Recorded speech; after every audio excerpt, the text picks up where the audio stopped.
You just gave him 40 years. Well, guess what? So what's this here? Man. I didn't do anything wrong, man.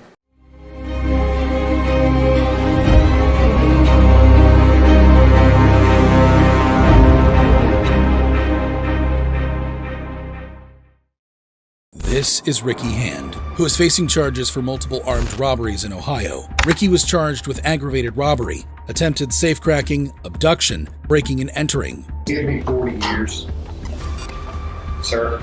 Ricky had been on a robbing spree for years, and he was most likely getting confident in his ability. However, his romance with robbing quickly turned sour the night he tried to rob John's drive-thru in Springfield, Ohio. In the footage here, we can find the owner of the shop beginning to close down for the night. However, Ricky Hand had other plans. As Ricky begins to make his way to the door, he's greeted by the owner, who is armed and begins firing to scare Ricky off.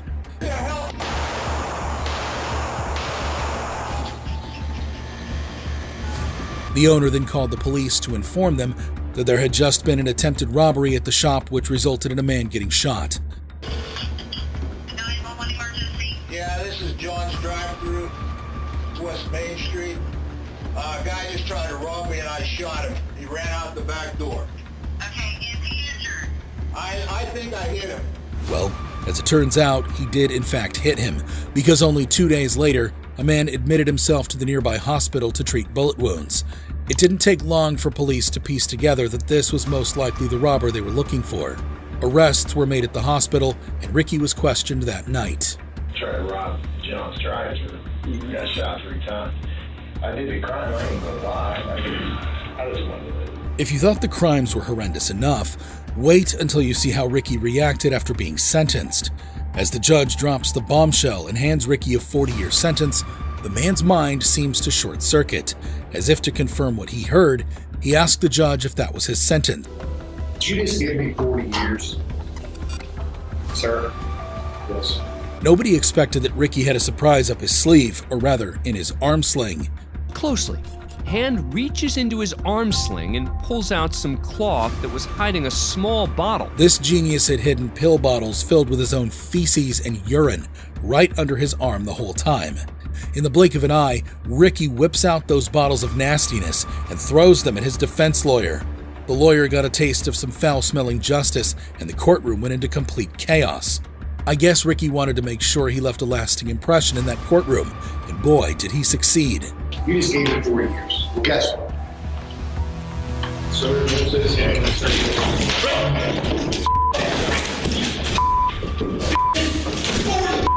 years, you fucking 40 is a death sentence, man! Unlike in comedy movies, Ricky's actions have real-life consequences. Ricky is now facing additional charges. That's right, 5 counts of harassment with bodily substances, 1 count for his lawyer, and the other 4 for the poor deputies who got caught in the crossfire. However disgusting you thought Ricky's explosion was, this wasn't the only time a criminal had an obscene outburst in court. There's the case of Seandell Jackson. This is Seandell Jackson, who is facing charges for murder in Milwaukee, Wisconsin. In 2010, a 19-year-old named Seandell Jackson attempted to rob Nathan Potter, a 21-year-old student at the University of Wisconsin-Milwaukee, who was returning to his apartment. Unfortunately for them, Potter wasn't carrying any cash, but instead of just walking away and chalking it up as a failed robbery, Jackson shot Potter, tragically ending his young life. Now, you'd expect someone convicted of first-degree intentional homicide and robbery to feel some iota of remorse, right? Well, not Jackson. Throughout the trial, he showed 0 remorse and even had the audacity to smirk at Potter's family. Smirking in the face of such a heart-wrenching tragedy, it's enough to make your blood boil. Looking at us, swearing at us, and smiling. Nathan's father gave a very emotional victim impact statement during the trial. He asked for the maximum sentence and called Jackson's crimes pure evil. Nothing that can be said to bring back our Nathan. But your sentence can ensure that Seandell does not have the opportunity as a free man to inflict pain like this again. Things took a wild turn when the judge finally dropped the hammer and sentenced Jackson to life in prison with no chance of parole. Jackson's anger boiled over, and he unleashed a storm of curses at the judge and court officers.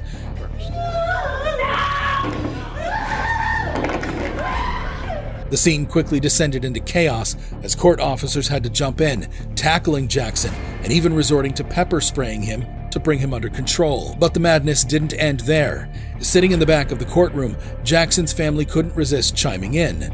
They decided to insult Potter's mother, spewing hatred as if she was responsible for Jackson's heinous crime and sentence. The behavior was very puzzling both for the victim's family and onlookers. There is some redemption for him at some point, but that's totally up to him. And for his family to say to us, "We hate you," what's that all about? We didn't do a thing to him. Seandell Jackson didn't seem to think that his crimes required life imprisonment, which led to the outburst. However, he wasn't the only convict who thought they deserved lesser sentences. There was Manson Bryant, who is facing charges for multiple crimes, including robbery and abduction in Ohio. Court determines that you have or will have the ability to pay restitution. A familiar face in Judge Lucci's courtroom, Bryant, at 32 years old, has quite the rap sheet, dating back to his juvenile days. He's been in and out of prison multiple times, with at least 8 of his cases landing on Judge Lucci's desk. Talk about a regular customer. So, in his most recent case, Bryant was found guilty of some serious charges. The verdict was guilty in count 1, aggravated burglary, felony 1, guilty in count 2, aggravated burglary, felony 1, guilty in count 3, aggravated robbery, felony 1, guilty in count 4, felony 1, guilty in count 5, abduction, felony 3, and guilty in count 7, which I renumbered for the jury as count 6. If you think his crimes were bad, brace yourself for his behavior in court. Bryant's day of reckoning arrived as he stood before Judge Lucci for his sentencing. Initially, Bryant appeared to accept his fate, admitting to a lifetime of bad decisions and expressing respect for the judge's decision. I made a lifetime of bad decisions. But brace yourselves, folks, because the respect didn't last long. When Judge Lucci handed down a 22-year sentence, Bryant's true colors poured out in a profanity-laced tirade that echoed through the courtroom. He unleashed a barrage of expletives, accusing the judge of racism and disrespecting his courtroom. But here's where things took an unexpected turn. The ability to pay restitution. Fuck your courtroom, you racist ass bitch! Fuck your courtroom, man! You racist as fuck! Judge Lucci initially considered Bryant's remorse and attempted to be fair, but he changed his mind due to the outburst. Watch as Judge Lucci tries to get his words out between Manson's outburst. Wait a minute. You never gave me a chance! When I said that you had a certain amount of remorse, I was mistaken. So that's 28 years with credit for 231 days. I don't want to hear it, man! Judge tacked on an additional 6 years to the sentence, making it 28 years behind bars, but Bryant's defiance continued. He hurled insults even as court deputies led him away. I don't want to hear it, man! Let me out! Let me out! About 3 minutes after the incident, Judge Lucci can be heard laughing about the moments that just transpired. He seemed so calm and cool and civil until the sentence. According to Judge Lucci, this wasn't the first time Bryant had shown such disrespect. Eventually, the additional 6 years was struck out by a superior court.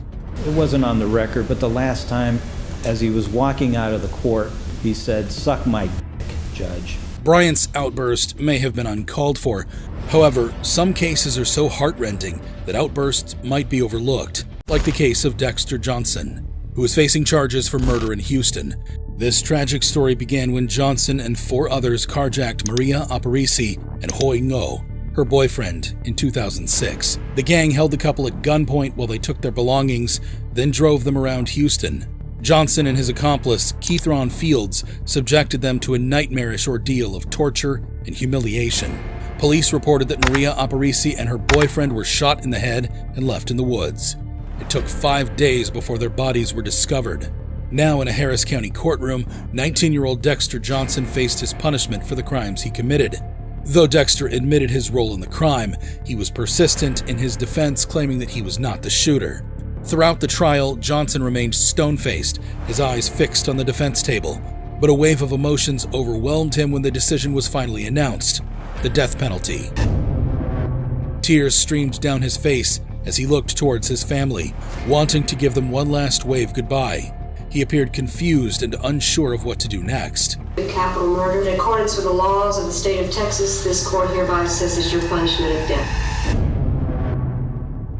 Ladies and gentlemen of the jury, this is going to complete your jury service. I'm going to meet you in the jury room.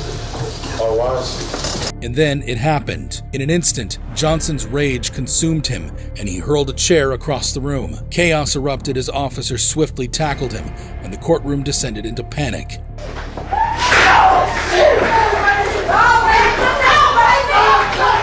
it back! Keep it back! Everybody back! The scene was heart-wrenching as Johnson's relatives wailed and begged for mercy. 2 of his family members collapsed, requiring immediate medical attention. It was an overwhelming display of raw emotions. But the mayhem spills out into the hallway.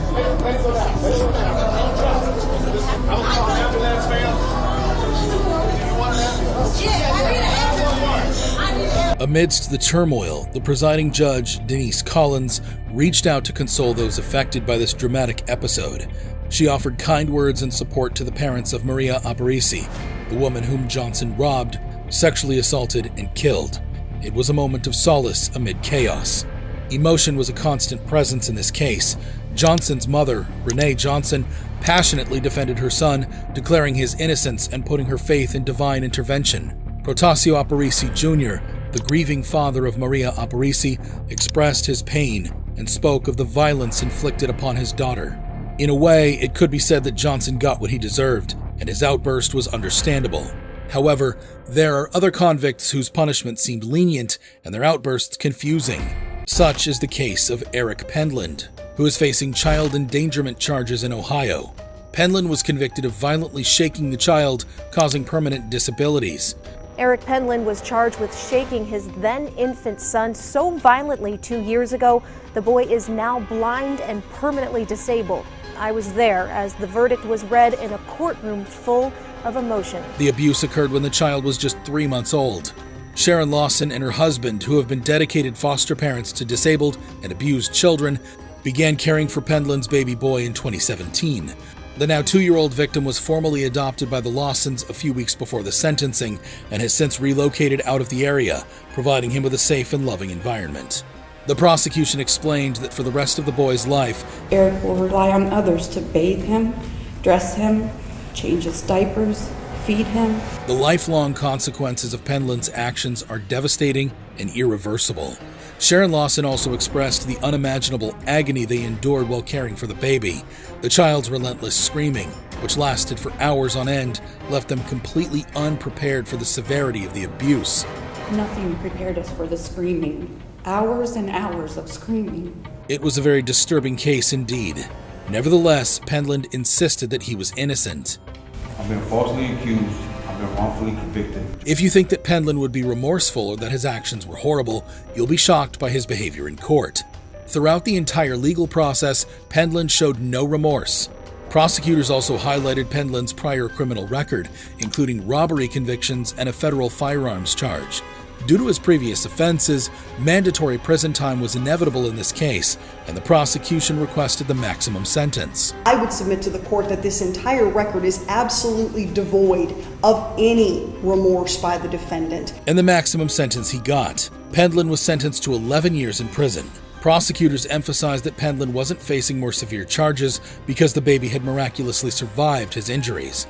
After Pendland heard that he would spend the next decade in prison, he displayed his frustration and disbelief by bowing his head, shaking it, and finally unleashing an outburst of profanity, proclaiming his innocence. Man. I didn't do anything wrong, man. If you thought these explosions in court were shocking, you need to see this video of serial killers explaining why they killed in court.